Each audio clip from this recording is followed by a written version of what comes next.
तो हेलो बच्चों, good morning all. तो आज हम क्लास 12th का मैथ लेकर आए हैं, जो शुरू किए हैं नया चैप्टर जिसका नाम है मैट्रिक्स। ठीक है, चैप्टर 3 का नाम है मैट्रिक्स, जिसको हिंदी में बोलते हैं अवयव। तो बहुत सरल तरीके से हम समझाएंगे, आपको बहुत अच्छा समझ में आएगा। ठीक है, बस शुरू से लेकर अंत तक इस वीडियो को देखिए। और दूसरी बात, सबसे पहले हम प्रश्नावली शुरू करने से पहले 3.1 में जितना भी बेसिक दिया है, बेसिक बातें वो पहले आप लोग बताएंगे। और बेसिक बातें की जो होता है उसको हम 5 कैटेगरी में बांटेंगे। आपको 5 खंड में बात करना समझाएंगे, जैसे टाइप 1 टाइप 2 होता है ना, तो 5 में टाइप करके हम जो है आप लोगों को बेसिक बताएंगे। बेसिक जब पूरा कंप्लीट हो जाएगा तब आप लोग उदाहरण और प्रश्नावली को हल कराएंगे। ठीक है, तो सबसे पहले जरूरी होता है बच्चों बेसिक को समझना। और बेसिक आप लोग समझ गए तो ऑटोमेटिक अपने से उदाहरण और प्रश्नावली बना सकते हो। इसलिए 5 टाइप के बेसिक बताएंगे, पांचों टाइप के बेसिक को ध्यान से समझना। ठीक है, देखिए यहाँ पर लिखा हुआ है चैप्टर 3 जिसका नाम है अवयव, और इंग्लिश में इसको मैट्रिक्स बोला जाता है, मैट्रिक्स। ठीक है, और एक्सरसाइज 3.1 में आप लोग सबसे पहले हम बेसिक बातें बताएंगे। ठीक है, इसमें आप लोग टाइप के अनुसार बताएंगे। पहले बताए थे ना, जैसे TYP टाइप 1। टाइप 1 में हम क्या पढ़ेंगे? सबसे पहले टाइप 1 में हम पढ़ेंगे अवयव के बारे में। इसके बारे में अवयव के बारे में, अवयव।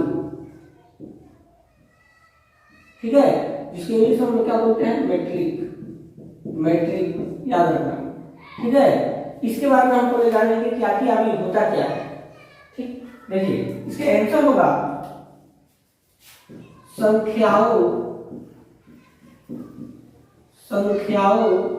या फलनों के, संख्याओं या फलनों के आयताकार क्रम विन्यास को, आयताकार क्रम विन्यास को अवयव कहते हैं। ठीक है, अवयव कहते हैं। ठीक है, याद रखना। अगर कोई आपसे पूछे कि अवयव मैट्रिक किसे कहते हैं, तो आप लोग बोलेगा संख्याओं या फलनों के आयताकार क्रम विन्यास को अवयव कहते हैं। ठीक है, अब इसमें क्या होता है, जो अवयव होता है, जैसे मान लो कोई भी हम लोग समीकरण कोई भी बिंदु लेते हैं, जैसे 2,3 रहता है, 4,5 रहता है, तो उसको क्या करते हैं? माना कि x है, माना कि b, same to same process इसमें भी होता है। जो अवयव होता है तो अवयव को हम लोग मानते हैं। तो इसमें अवयव जो है ना, कभी भी याद रखना, अवयव जो होता है, अवयव को कभी भी, अवयव को जो है, अवयव को कभी भी कैपिटल, अवयव को कभी भी कैपिटल लेटर से दर्शाते हैं। याद रखना, अवयव को कभी किस लेटर? कैपिटल लेटर से दर्शाते हैं। कैपिटल लेटर से क्या बोलते हैं बच्चों? दर्शाते हैं। याद रखना, इसी को हम लोग कहेंगे अवयव।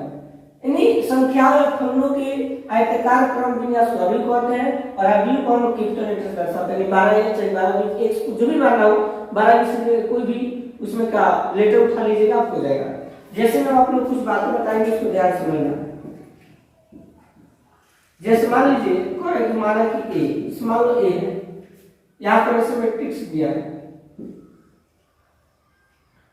3 4 2 5 3 2 7। ठीक, इसी को हम लोग मैट्रिक बोलते हैं। जो आप 12 क्वेश्चन दिखाई दे रहा है ना, और 12 क्वेश्चन क्लोज है, इसको मैट्रिक कहेंगे। अब मैट्रिक के अंदर कोई भी संख्या के पहले अंक या किसी भी संख्या हो, उसके पहले कोमा का यूज मत करना। मैट्रिक का नियम होता है। जैसे आप लोग सोचेंगे सर 3,5,3 लिखे तो ऐसा नहीं लिखा जाता है, मैट्रिक के खिलाफ हो जाएगा। तो मैट्रिक्स कभी भी ऐसा ही लिखा जाता है। अब देखिए आप लोग कुछ बातें बता रहे हैं। इसमें क्या होता है, दो बात को जानना जरूरी है। एक होता है पंक्ति, एक होता है स्तंभ। एक क्या होता है बच्चों? पंक्ति, और दूसरा क्या होता है? स्तंभ। तो देखो आप लोग को पता है पंक्ति का मतलब क्या होता है? लाइन से। जैसे लाइन से कोई बैठा रहता है, लाइन से कोई खड़ा रहता है, तो उसको क्या कहते हैं? पंक्ति बोलते हैं ना, या रो बोलते हैं, इंग्लिश में उसको रो बोला जाता है। तो देखिए इधर वाला जगह लाइन से खड़ा है, 1 2 3 ऐसे खड़ा है ना, देखो 1 2 3 सब खड़ा है। इस जो दिखाई आपको दे रहा है, ऐसे ऐसे ऐसे आपको दिखाई दे रहा है ना, इसको हम लोग पंक्ति बोलते हैं। याद रखना, क्या बोलते हैं? पंक्ति। इसको इंग्लिश में बोलते हैं रो, R O रो। क्या बोलते हैं? रो। रो मतलब पंक्ति होता है। देखो ये जो 1 2 3 आपको दिखाई दिया ये पंक्ति हुआ, उसी तरह देखिए नीचे भी इसका पंक्ति है, ये भी पंक्ति हुआ, क्या हुआ पंक्ति, जिसको इंग्लिश में हम लोग क्या बोलेंगे रो, क्या बोलेंगे रो। तो आपको दोनों को पंक्ति दिखाई दिया फर्स्ट सेकेंड, तो इसको कहेंगे पहला पंक्ति, पहला पंक्ति हो जाएगा, पहला पंक्ति हो गया। एक और पंक्ति हो बच्चों, दूसरा पंक्ति हो गया, याद रखना दूसरा पंक्ति हो गया। तो इधर वाला जो भी लाइन से होगा संख्या उसको पंक्तियां बोलेगा, दिमाग में उठा लीजिए, क्या बोलेंगे पंक्ति। फिर नीचे भी पंक्ति है, और देखिए जो ऐसे खड़ा है, ऐसे खड़ा रहता है ना, तो आप लोग पता है गांव में क्या कहते हैं इसको, कॉलम बोला जाता है, कॉलम कॉलम, या इसको हिंदी में अगर बोला जाता है स्तंभ, क्या बोलेंगे स्तंभ। तो ये जो ऐसे है, ऐसे खड़ा, इसको हम लोग स्तंभ बोलते हैं, ऐसे क्या बोलते हैं इसको स्तंभ, इसको हम लोग बोलेंगे स्तंभ, ठीक है, जिसको इंग्लिश में कॉलम बोलते हैं, जिसको शॉर्टकट में हम उसी लिख सकते हैं। जितना भी हमको दिखाई दे रहा है सब, ये सब क्या है स्तंभ, याद रखना क्या है स्तंभ, क्या है सब स्तंभ है। इसको जो है हम लोग शॉर्टकट में C1 C2 C3 के नाम दे सकते हैं, उसी तरह इसको शॉर्टकट में हम क्या नाम दे सकते हैं R1 R2, ठीक है। इसे मालूम हमको चलता है कि पहला पंक्ति है ये दूसरा पंक्ति है, ये पहला स्तंभ है ये दूसरा स्तंभ है ये तीसरा स्तंभ है, ठीक। अब देखिए यहाँ पर क्या होता है, जैसे यहाँ पर 1 2 3 हुआ है पंक्ति में, यहाँ पर 1 2 3 पंक्ति है, आपको जो है आप लोग का जो एथी है क्या नाम है, जो कॉलम होता है जो स्तंभ, जैसे 1 2 3 है ना। तो आप लोग सोचते हैं खाली क्या केवल इसी तरह डायग्राम बनता है, नहीं, बहुत तरीका इसको बनाने का। आप लोग ऐसे भी बना सकते हो, 5 7 9 8 9 10 5 7 -3, ये सब क्या आएगा पंक्ति में आएगा आपका, ये सब पंक्ति और स्तंभ है, ठीक। तो इसको आप नाम दे सकते हैं ए या बी नाम दे सकते हो। तो देखो आप लोग खाली दिमाग में ये बैठा लो कि ऐसा जो रहेगा इसको पंक्ति बोलेंगे, ऐसे इस टाइप के जितना भी संख्या रहता है इसको हम क्या बोलेंगे पंक्ति, जिसको R1 R2 R3 बोल सकते हैं। इधर जितना भी खड़ा है या इसको हम लोग स्तंभ बोलेंगे, जिसको इंग्लिश में बोलते हैं कॉलम, ठीक है, जिसको C1 C2 C3 नाम दे सकते हैं, ठीक है, याद रखना। मैट्रिक्स में आप लोग यही पढ़ना है। तो इस जो हुआ अवयव हुआ, इसमें हम लोग खाली यह जाने कि कॉलम कौन होता है और रो कौन होता है, यानी हिंदी में बोले तो पंक्ति और स्तंभ के बारे में जाने। और याद रखना कभी भी मैट्रिक्स जो है शुरू होता है पंक्ति से, पहले पंक्ति का मान लिया जाता है, इसके बाद स्तंभ का मान लिया जाता है। तो टाइप 1 में आपको इतना ही जानना था कि अवयव किसे कहते हैं, आप लोग बोलेगा संख्या या फलों के आयताकार क्रम विन्यास को अवयव कहते हैं, और अवयव को कैपिटल लेटर से दर्शाते हैं, याद रखना ABC कुछ भी हो सकता है, ठीक। अब हम लोग टाइप 2 में पढ़ेंगे अवयव की कोटि के बारे में, ठीक है, अवयव की कोटि के बारे में। तो देखिए टाइप 2 पढ़ेंगे,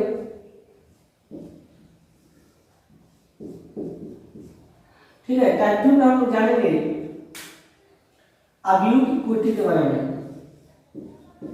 अवयव की कोटि, ठीक है, अवयव की कोटि के बारे में जानेंगे। ध्यान से समझना, यह जरूरी है, प्रश्नावली में आपको इसी से सवाल बनेगा, ठीक है, अवयव की कोटि के बारे में।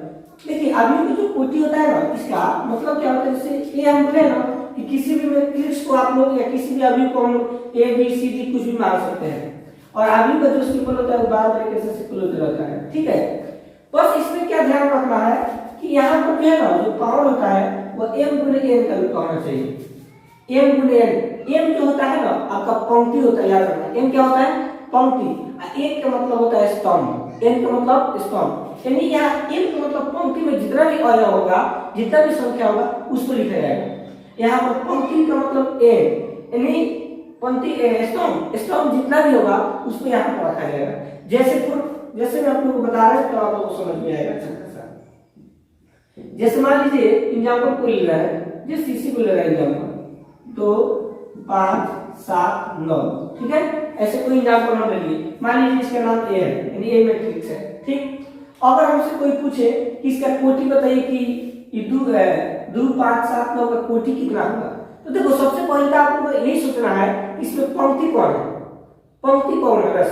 तो आप लोग क्या बोला है पंक्ति कौन होता है, ऐसे इसको हम लोग पंक्ति बोलते हैं। तो देखिए पंक्ति कौन, इसमें 1 2 पंक्ति हुआ, ये लिख देंगे 2, गुने। इसके बाद देखा जाता है स्तंभ। स्तंभ देखिए एक और दो खड़ा हो गया, एगो एगो दो खड़ा है, दो यानी 2 बाई 2 का क्या होगा, ये मैट्रिक्स है। अगर इसको गुना करोगे देखो 2 दूनी 4। अब इसको अंदर छाप कर रखोगे तो इसके अंदर जो अवयव होगा टोटल 4 होगा। तो यह अवयव का संख्या कितना होगा, 4 होगा। तो ऐसे जो है 40 निकाला जाता है। फॉर एग्जांपल एक छोड़ दिखा रहे हैं आपको, जैसे इसको ले लीजिए, माना कि b बराबर 2 5 7 9 3 -5 ऐसे, ठीक है। ऐसे कोई मैट्रिक्स दिया हुआ है तो आप लोग सबसे पहले पंक्ति पर ध्यान देना है। पंक्ति और देखिए यह इसको लोग पंक्ति बोलते हो, 1 2 3 तीन को पंक्ति के रूप में है, एक पंक्ति दो पंक्ति तीन को, यानी कि 3 गुणे। इसके बाद स्तंभ को देखा जाता है, स्तंभ में खड़ा पाव खड़ा है, 1 2 खड़ा लिख दीजिए। और आप लोग इसके अनुमान से आप लोग यह पता लगा सकते हैं कि इसका अंदर अवयव कौन है। देखो 3 दूनी 6, इसको गिनो के काउंट करो तो 1 2 3 4 5 6 वगैरह। तो याद रखना बस खाली आपको पंक्ति को पहले ध्यान रखना है, इसके बाद स्तंभ को। पहले पंक्ति लिखा जाता है फिर स्तंभ, यानी 3 बाई 2 का यह क्या है, मैट्रिक्स है। उसी तरह थोड़ा एग्जांपल आपको बताते हैं, देखिए जैसे मान लीजिए c बराबर 5 7 9 8 2 -5 या फिर 1 7 y कुछ भी मान सकते हो, कोई दिक्कत नहीं है, ठीक है। ऐसे मान लीजिए दिया हुआ है। अब इसको हमको कोटि बताना है तो सबसे पहले पंक्ति को हम ध्यान देंगे, देखिए 1 2 3 ये लिख दीजिए 3 गुने। अब स्तंभ 1 2 3 3 3 बाई 3 का क्या गया, कोटि हुआ। यानी इसके अंदर अवयव कितना हो, 3 का 9, इसके अंदर 9 अवयव है। तो हम आशा है कि आप लोगों को समझ में आ गया होगा। तो अवयव की कोटि हो गया। इसके बाद अब हम लोग करेंगे अवयव का क्रम विन्यास। आखिर कैसे, अब मान लीजिए खाली और कोटि दिया रहे और अंदर का जो मैट्रिक्स होता है उसके अंदर अवयव अगर नहीं है तब हम लोग कैसे निकालेंगे, उस चीज को बताना है। तो टाइप 3 में वो बता रहे हैं, बात ध्यान से देखिए। तीसरा टाइप में आप लोग को पढ़ना है अवयव का क्रम विन्यास, अवयव का क्रम विन्यास, ठीक है। ध्यान से समझना इसको। जैसे एग्जांपल में आप लोग जैसे बताएंगे ना वही इंपॉर्टेंट है, ध्यान से समझिएगा। जैसे मान लीजिए एक नंबर इसको लीजिए, ऐसे कोटि बराबर 2 गुणे 3, ठीक है।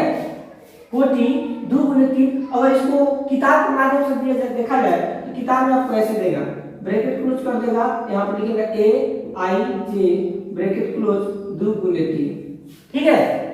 इसका मतलब क्या होगा कि अब a i j a यहाँ पर निश्चित है, इसका कोई डिफरेंशियल का कोई परिभाषा नहीं होता है। i j का मतलब होता है, i जो होता है ना, i को बोलते हैं हम लोग पंक्ति, i माने पंक्ति, और j का मतलब होता है स्तंभ, ठीक है। शॉर्टकट में लिखा जाता है i j। तो i का मतलब पंक्ति है, j का मतलब स्तंभ। यानी आप जो है मैट्रिक्स तैयार कीजिए, मैट्रिक्स बनाइए 2 बाई 3 का, 2 बाई 3 का। इसके पहले जो हम बताए थे अभी की कोटि, उसमें क्या था कि हमको अवयव दिया था, हमको कोटि बताना था। लेकिन इसमें क्या दिया है, इसमें आपको कोटि दिया है, इसमें आपको अवयव बताना है, यही चीज को समझना है। तो हमको कोटि जो है 2 गुणे 3 दिया है, इसके अनुसार हमको अवयव बनाना है, ठीक है। तो ध्यान से समझिएगा, 2 गुणे 3 है तो सबसे पहले 2 क्या होता है जी, पंक्ति होता है। मतलब बात में बताया कि 2 जो होता है पंक्ति होता है। इसका मतलब क्या हुआ कि हमको पंक्ति 2 दिया हुआ है। तो मान लीजिए कोई ए मान लो, यहाँ पर मान लीजिए a बराबर ऐसे लिख दीजिए, ठीक है। और आप लोग बताइए 2 मतलब 2 पंक्ति है, तो ऐसे यहाँ पर बिंदु दे दीजिए, कुछ देर के लिए समझना, 2 ऐसे बिंदु दे दीजिए, ठीक। यहाँ पंक्ति हुआ, देखिए 2 पंक्ति करा था, तो एगो पंक्ति आएगो पंक्ति, 2 पंक्ति हो गया।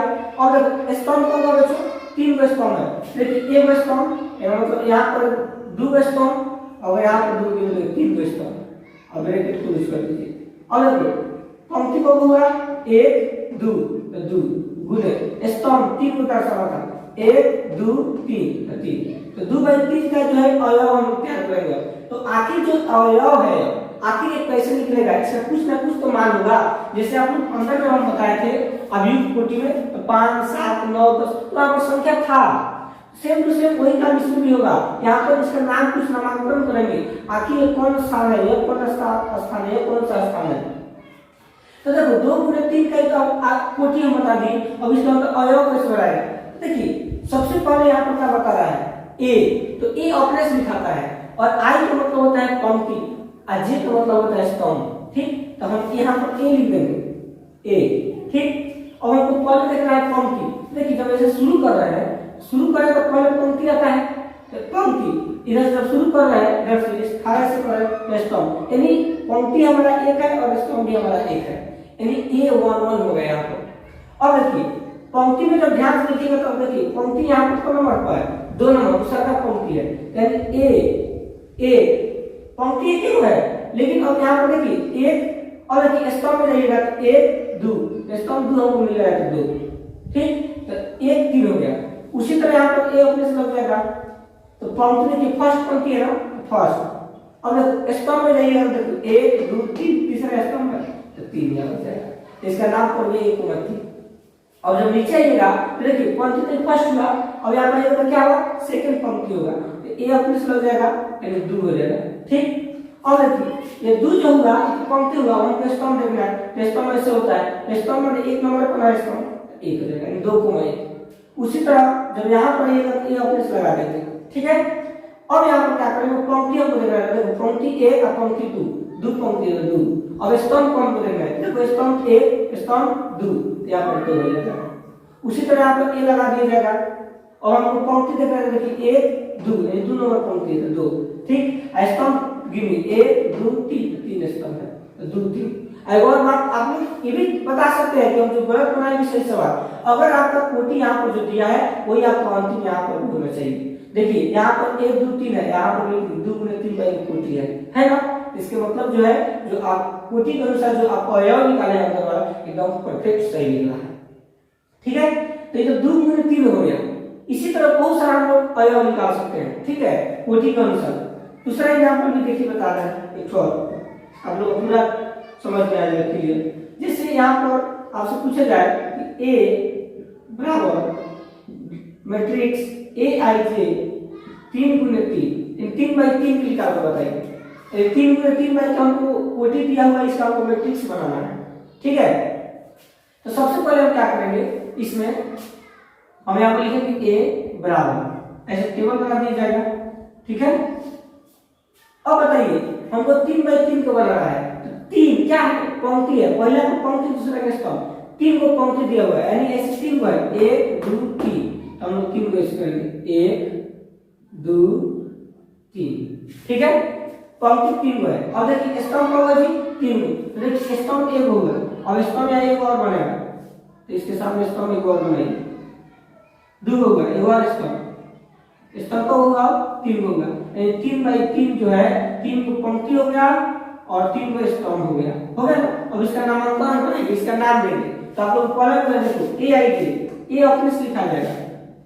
ठीक है, और पंक्ति को देखना है, तो पंक्ति देखिए 1 नंबर पर है ना, तो इसमें सब 1 हो जाएगा 1। ठीक, अब स्तंभ को देखिए, स्तंभ 1 नंबर पर है तो 1 ए 1। जब इसमें आइएगा तो ए अपने से लग जाएगा, तो देखिए यह जो पंक्ति होता है फर्स्ट रहेगा, लेकिन जब और स्तंभ की बात कीजिए देखिए 1 2 नंबर पर चल गया, ये 1 को मतलब। उसी तरह ए पंक्ति 1 नंबर पर है तो 1, स्तंभ का हो जाएगा 1 2 3 1 को मतलब। ठीक है, फिर आप लिख दीजिए। अब जब पंक्ति को आप देखिएगा, देखिए 1 2, दूसरा पंक्ति को आ गया तो 2, स्तंभ को जब देखिएगा देखिए 1 नंबर पर है तो 1, फिर यहाँ पर लगा दीजिए। पंक्ति देखिए तो पंक्ति देखिए 1 2 तो 2, स्तंभ को देखिए 1 2 तो 2 1 2 2। उसी तरह यहाँ पर ए लिख दीजिए, पंक्ति पर लिखना है 1 2 तो 2, अब स्तंभ को देखिए तो 1 2 3 तो लिख दीजिए 3। ठीक है, फिर अब पंक्ति को हम देखेंगे, पंक्ति यहाँ है ए लगा दीजिए, तो पंक्ति को जब देख रहे हैं देखिए 1 2 3, तीसरा पंक्ति में आ गया 3, अब स्तंभ को देखिए तो फर्स्ट स्तंभ है फर्स्ट। उसी तरह ए लगा दीजिए, पहली पंक्ति को देखिए तो पहला पंक्ति दूसरा पंक्ति तीसरा पंक्ति तो 3 पंक्ति, स्तंभ को देखना है फर्स्ट सेकंड 2 नंबर 3 को मतलब। फिर ए लगा दीजिए यहाँ पर।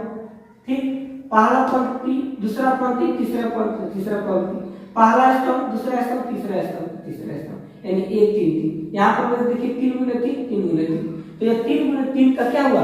अंदर का जो है अवयव होगा, तो 3 गुणे 3 कोटि है, 3 का 9, इसको काम करेंगे तो इसका अवयव 9 होगा। उसी तरह 2 गुणे 3 का हम लोग बनाए थे, तो 2 3 6 उसका काम कीजिएगा तो 6 का अवयव होगा। तो इस तरह अब हम लोग को कोई भी अगर कोटि देगा और कोटि के अनुसार अवयव पूछेगा निकालना तो अवयव से निकाल सकता है। ठीक है, तो टाइप 3 हुआ। अब आप लोग को टाइप 4 बताएंगे। ठीक है, तो ध्यान से सबको आप लोग खाली देखते रहिए। बेसिक आप लोग जब मजबूत हो जाएगा ना तो पर्सनली या उदाहरण उठा के देखिएगा, आपसे नहीं बनेगा तो हमसे पढ़ना। ठीक है, इसके बाद हम टाइप 4 बता रहे हैं। अब हम लोग टाइप 4 में अवयव के प्रकार पढ़ेंगे। ठीक है बच्चों, क्या पढ़ेंगे? अवयव के प्रकार। तो अवयव के प्रकार इसमें 7 है। ठीक है, बारी बारी से आपको 7 के बारे में बताएंगे। तो अवयव के प्रकार में पहला अवयव जो होता है, पहला प्रकार वो होता है स्तंभ अवयव। स्तंभ अवयव से पहले हम बताए स्तंभ कौन होता है, पंक्ति कौन होता है। तो स्तंभ अवयव के बारे में हम पढ़ेंगे। तो आप लोगों को परिभाषा होगा कि केवल एक स्तंभ अवयव को, केवल एक स्तंभ अवयव को स्तंभ अवयव कहते हैं। आप लोगों को पता है स्तंभ अवयव कैसा होता है? पिलर की तरह खड़ा होता है, एकदम लंबा, याद रखना, जो कॉलम की तरह हो उसी को हम लोग स्तंभ बोलते हैं। जैसे आप लोग को एग्जांपल के माध्यम से समझा रहे हैं, ध्यान से सुनिएगा। जैसे 2 - 5 7 ऐसे है। तो इसको ध्यान से देखिए आप लोग। आपको पंक्ति आपको 3 को दिखाई देगा, 1 2 3, ये 3 को पंक्ति है। लेकिन स्तंभ देखिए मात्र एक को खड़ा है स्तंभ, यानी 3 को आपका पंक्ति है, स्तंभ को एक है। तो यहाँ पर बात क्या हो रहा था कि केवल एक स्तंभ अवयव को, केवल एक स्तंभ होना चाहिए। देखो स्तंभ इसमें कब है बच्चों? एक है। तो इसी को हम लोग बोलेंगे, इस टाइप का आपको दिखाई दे इसको बोलेंगे स्तंभ अवयव। इसी तरह दूसरा एग्जांपल के माध्यम से समझा रहे हैं, ध्यान से समझना। जैसे 2 3 ऐसे है। ठीक है, तो देखिए यहाँ पर देखिएगा तो 2 3, तो 2 पंक्ति है, 3 भी पंक्ति है, ऐसे देखिएगा। लेकिन जब ऐसे खड़ा करके देखिएगा तो मात्र एक ही स्तंभ होता है, यानी यहाँ पर बन रहा है 2 गुणे 1, यानी 2 को पंक्ति है, एक स्तंभ है। तो एक केवल एक स्तंभ, यानी जिसमें एक स्तंभ हो उसी को स्तंभ अवयव कहते हैं। क्या हमारा स्तंभ अवयव होता है। तीसरा एग्जांपल के माध्यम से समझिए। जैसे 2 ऐसे ऐसे ऐसे ऐसे 2 5 -3 -3 ऐसे डबल संख्या एक जैसा हो सकता है, कोई दिक्कत नहीं है। 2 5 -3 -3 ऐसे है। तो पंक्ति को देखिएगा, देखिए 1 2 3 4 पंक्ति हुआ गुने। लेकिन स्तंभ को जब देखिएगा तो देखिए खाली एक, तो मात्र एक ही स्तंभ है, यानी 1। तो 4 गुने जिसमें भी देखिएगा स्तंभ की वैल्यू कितना है, देखिए 1 एक आ रहा है। इसका मतलब ये स्तंभ अवयव है। सेम टू सेम इसी का विलोम पंक्ति अवयव होता है। पंक्ति अवयव क्या होता है? जो लाइन से बैठा हुआ हो चाहे लाइन से खड़ा हो उसी को हम लोग पंक्ति बोलते हैं। जैसे इसको ऐसे ले लीजिए, जैसे 2 5 7 ऐसे ऐसे ले लीजिए। ठीक है, तो इसको ध्यान से देखिए। आप पंक्ति कब है, देखिए पंक्ति मात्र ऐसे कब है, एक है, तो पंक्ति 1 गुण। अब स्तंभ को देखिए, स्तंभ देखिए 1 2 3, तो 3 को स्तंभ है, यानी 1 गुणे 3, तो पंक्ति 1 हो, स्तंभ कितना हुआ 3। दूसरा एग्जांपल भी ले सकते हो उसमें, जैसे 5 और 7, इसके बाद 9, इसके बाद 10 ऐसे ले लीजिए। इसको काम करना ध्यान से।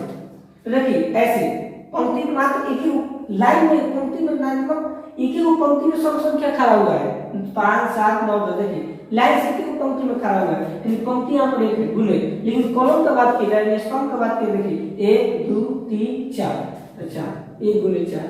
तो यह जो अभी हुआ इसमें देखिए पंक्ति एगो है, इसमें पंक्ति एगो है, तो इसको क्या बोलता है, देखिए पंक्ति अवयव। केवल एक पंक्ति अवयव को पंक्ति अवयव कहते हैं। तो जिसमें एगो पंक्ति हो उसे पंक्ति अवयव, जिसमें एगो स्तंभ हो उसे स्तंभ अवयव कहेंगे।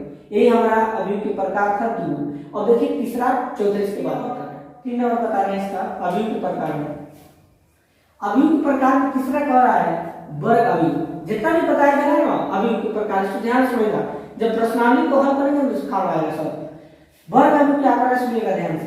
जिस अवयव में पंक्तियों की संख्या, ध्यान समझना, जिस अवयव में पंक्तियों की संख्या तथा स्तंभों की संख्या समान हो, ठीक है, यानी वैसा अवयव जिसमें पंक्तियों की संख्या और स्तंभों की संख्या बराबर हो, उसी को हम लोग कहते हैं वर्ग अवयव। जैसे एग्जाम्पल समझिएगा, देखिए जिस अवयव में पंक्तियों की संख्या तथा स्तंभों की संख्या दोनों बराबर होनी चाहिए। जैसे 2, 5, 7, 9 इसको लिख लीजिए एग्जांपल में। तो यहाँ इसको हम लोग वर्ग अभी करेंगे। देखिए कैसे, क्योंकि यहाँ पर पंक्ति देखिए क्या होगा 1 2, 2 को पंक्ति 2 गुने स्तंभ को देखिए 1 2 तो 2। तो यही बात बोला कि पंक्तियों की संख्या तथा स्तंभों की संख्या दोनों क्या होनी चाहिए, समान होनी चाहिए, बराबर होनी चाहिए। तो देखिए 2 पंक्ति भी है और 2 स्तंभ भी है, तो इसी को हम लोग वर्ग अभी करते हैं। तीसरा एग्जांपल समझिए, जैसे 5 7 9 3 -3 8 -10 x y ऐसे लिखिए। ठीक है, यहाँ पर पंक्ति कितना है 1 2 3, 3 को पंक्ति 3 गुने स्तंभ देखिए 1 2 3, 3 को स्तंभ 3, तो 3 गुने 3 तो पंक्ति की संख्या और स्तंभ की संख्या दोनों का आपस में क्या है, समान है, बराबर है। इसी को हम लोग क्या करेंगे, वर्ग अभी करेंगे। अगर आप ऐसे सोचते हैं, तीसरा एग्जांपल समझिएगा, जैसे 2 5 7 9 8 -5 ऐसे। यहाँ पर देखिए पंक्ति का होगा 1 2 3, 3 को पंक्ति है, स्तंभ देखिए 1 2 स्तंभ 2 है। तो यहाँ पर देखिए पंक्ति की संख्या और स्तंभ की संख्या क्या बराबर है, नहीं है, तो इसको हम लोग वर्ग अभी नहीं करेंगे। यही चीज को समझना है। यदि कहने का मतलब सीधा तौर पर समझ रहा है तो वैसा वर्ग अभी जिसकी कर्म क्या है आपका स्तंभों क्या है, पंक्ति की संख्या और स्तंभों की संख्या दोनों का जो अवयव होना चाहिए वो बराबर होना चाहिए, उसी को हम क्या कहेंगे, वर्ग अभी करेंगे। संख्या से कोई दिक्कत नहीं है, आप लोग सोचते होंगे कि संख्या क्या सब बराबर होना चाहिए, नहीं, उस सब में कोई दिक्कत नहीं। हमको दिक्कत किससे है, पंक्ति से और स्तंभ से। जब तक अगर यह दोनों बराबर नहीं तब तक हम इसको वर्ग अभी नहीं कर सकते हैं। देखिए अब चौथा विकर्ण अवयव क्या कर रहे हैं, ऐसा वर्ग अवयव देखिए विकर्ण अवयव में वर्ग अवयव होना चाहिए, ऐसा वर्ग अवयव जिसमें विकर्ण के अलावा सभी अवयव शून्य हो। यानी विकर्ण अवयव में क्या होगा कि वैसा वर्ग अवयव तो सबसे पहले होना चाहिए। दूसरी बात कि जो अवयव होना चाहिए विकर्ण के अलावा सबका वैल्यू क्या होना चाहिए, 0 होना चाहिए, उसी को हम लोग विकर्ण अवयव कहते हैं। एग्जांपल के माध्यम से समझना, जैसे यहाँ पर ले लीजिए 2 0 0 2 ऐसे, ठीक है। अब इसकी जगह पर 3 4 5 कुछ भी हो सकता है, विकर्ण बराबर की बात नहीं कहा। यहाँ बात करें कि ऐसा वर्ग अवयव, आपको वर्ग अवयव बनाना है। देखिए वर्ग अवयव 2 पंक्ति है 2 स्तंभ है, ठीक, जिसमें विकर्ण के अलावा सभी अवयव शून्य, खाली विकर्ण के अलावा बाकी जितना भी अवयव आएगा वो सब क्या है, शून्य है। आपको पता है कि इसको हम लोग विकर्ण बोलते हैं, क्या बोलते हैं, विकर्ण। देखिए इसी को हम लोग विकर्ण अवयव कहेंगे। दूसरा एग्जांपल समझिए, जैसे 5 0 7 7 नहीं होगा 0 0 3 0 8 8 नहीं 0 0 0 -3 इस टाइप का। देखिए विकर्ण कौन होता है बच्चों, यह विकर्ण होता है, ठीक है। अब क्या बोला, वर्ग अवयव 3 को पंक्ति भी है 3 को स्तंभ है, तो वर्ग अवयव तो पहले से बना दिए। अब हमको विकर्ण अवयव क्या होगा, जब विकर्ण के अलावा सभी का जो अवयव होना चाहिए क्या होना चाहिए, 0 होना चाहिए। देखिए विकर्ण के अलावा सब का वैल्यू क्या है, 0 है, तो इसी को हम लोग क्या बोलते हैं, विकर्ण अवयव बोलते हैं, याद रखिए। तीसरा एग्जांपल को समझ लीजिए, ऐसे यहाँ पर ऐसे 0 -5 7 0, ठीक है, ऐसे ले लीजिए। तो देखिए विकर्ण अवयव का मतलब क्या होता है, और देखिए इधर वाला विकर्ण, देखिए विकर्ण -5 और 7 विकर्ण हुआ, और विकर्ण के अलावा देखिए क्या हुआ, जो वैल्यू जो अवयव का क्या आया है, 0 आया, इसको हम लोग विकर्ण अवयव बोल सकते हैं। और वर्ग अवयव में देखिए 2 पंक्ति भी है 2 स्तंभ भी है, ठीक, तो इसी को हम लोग विकर्ण अवयव कहते हैं। तो वर्ग अवयव और विकर्ण अवयव हमको आशा है आपको समझ में आया होगा। इसके बाद देखिए नेक्स्ट अवयव के प्रकार बता रहे हैं, पांचवा और छठा।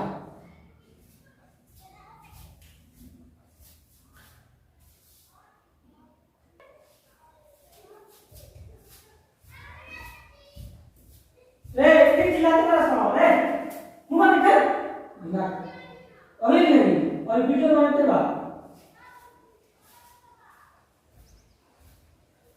देखिए पांचवा पर है अदिश अवयव। कौन सा अवयव बच्चों, अदिश अवयव। अदिश अवयव में पढ़े यदि विकर्ण के सभी अवयव समान हो, ध्यान समझिएगा, यदि विकर्ण के सभी अवयव क्या हो, समान हो। इसके पहले क्या था, विकर्ण के अलावा सब 0 था, लेकिन विकर्ण का बात चर्चा उसमें नहीं होता कि समान हो, कोई भी अंक हो सकता था, लेकिन इसमें नहीं होगा।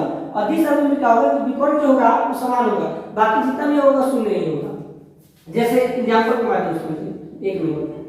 जैसे 2/2 के ले लीजिए, जैसे हम इसके पहले क्या लिए थे, यहाँ पर 2, यहाँ पर 0, यहाँ पर 3, यहाँ पर कोई, लेकिन यहाँ पर भी 2 होना चाहिए, क्योंकि इसका जो विकर्ण होगा वो समान होना चाहिए, बराबर होना चाहिए। देखिए यदि विकर्ण के सभी अवयव क्या होना चाहिए, समान होना चाहिए। अगर यहाँ 2 है तो यहाँ पर भी 2 होना चाहिए, अगर यहाँ 8 है तो यहाँ पर भी 8 होना चाहिए। और विकर्ण के अलावा जितना भी संख्या बचता है जो अवयव, वो क्या होना चाहिए, 0 होना चाहिए। इसी को हम क्या बोलेंगे, अदिश आव्यूह। एक और एग्जांपल के माध्यम से समझिए, जैसे 5 0 0 0 5 0 0 0 5, ठीक है। यहाँ पर ऐसे जैसे 3/3 क्या हुआ, अवयव हुआ। तो इसमें क्या हुआ, देखिए इसके जो विकर्ण है, देखिए विकर्ण, तीनों विकर्ण आपस में क्या है, बराबर है कि नहीं है, समान है।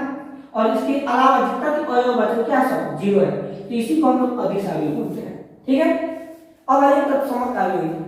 तत्समक आव्यूह कह रहा है यदि विकर्ण के सभी अवयव एक हो, उसे तत्समक आव्यूह कहते हैं। सेम टू सेम इसी तरह इसमें भी करना है। इसमें क्या था, इसमें जो संख्या थी वो समान होना चाहिए, लेकिन इसमें क्या है, विकर्ण आपको लेना है, लेकिन विकर्ण में 1 होना चाहिए, अब बाकी जो अवयव बचता है उसमें 0 होना चाहिए।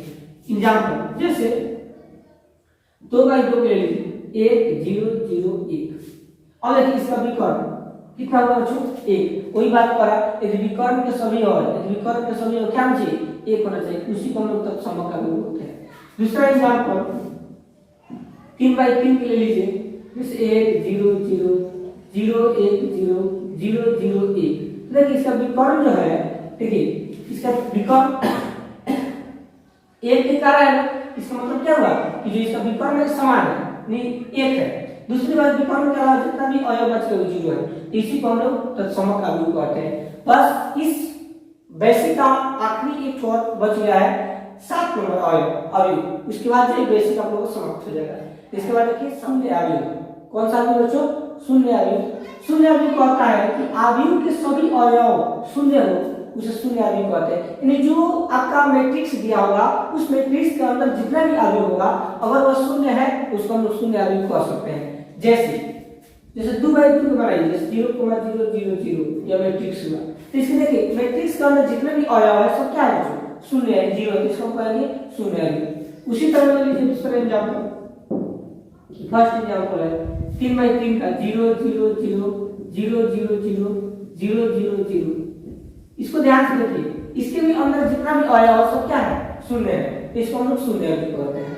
इसी के साथ आप लोगों का जो 3.1 था प्रश्नावली, इसका बेसिक हम समाप्त कर दिए, ठीक है। हम जितना भी आप लोग टाइप 4 में बताए हैं और जितना भी कॉन्सेप्ट को समझाए हैं, इसको अगर समझ में नहीं आया हो तो एक दो बार देख लीजिएगा। अब इसको बताने के बाद आप लोग जब उदाहरण लेकर आएंगे तो आप लोग को बहुत अच्छा समझ में आएगा, ठीक। तो जो अगला वीडियो आने वाला होगा वो आप लोग 3.0 का उदाहरण लेकर आएंगे, ठीक है। अगर वीडियो अच्छा लगा हो तो चैनल को सब्सक्राइब कीजिए और शेयर कीजिए। धन्यवाद।